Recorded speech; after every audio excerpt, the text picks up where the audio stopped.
every person is going to have a different strategy.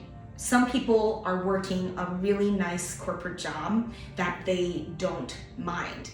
That was not the case for me. After 5 years, I was done. So it just depends on, part of my French, depends on how much crap you're willing to take.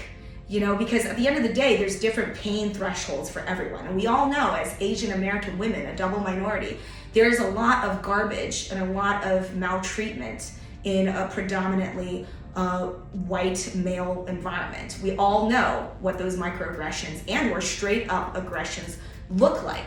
So with that in mind, what I decided to do was to get into a sales job at a very young age, because that was the way that I could leverage my God-given gifts of speaking and being a strong communicator to make as much money as possible.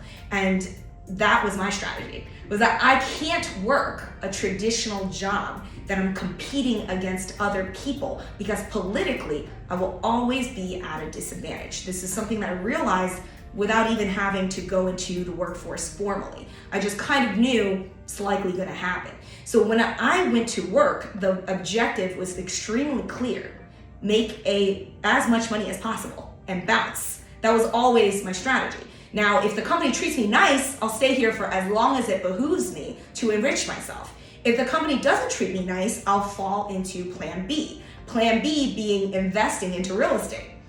So I started buying real estate when I was 26 years old. I sacrificed a lot in terms of my lifestyle. I rent hacked, I didn't eat well, I didn't dress well, I didn't spend money on a ridiculous amount of nice things. I saved up all my money, put it into stocks, was able to get into the real estate market in 2013 in Brooklyn before things really popped. And that was a very lucky situation. So I think for women, for Asian American women, it's like, even if you love your job, which is wonderful, and I wish that everyone loved their job, the reality is you need a plan B.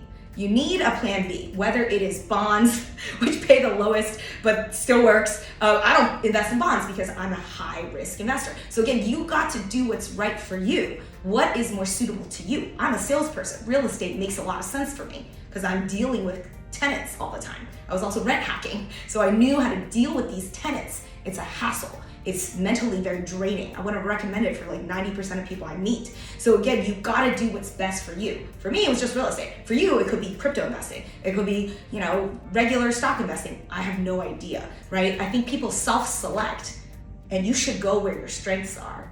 If you're amazing at politics, white collar America is a fantastic choice. I am not amazing at politics, so that I could not do that, right? So I think everybody has a different strategy, and it's important to always be selfish and self-serving and remind yourself that you're going to work for yourself. You are there to serve yourself and your self-interest.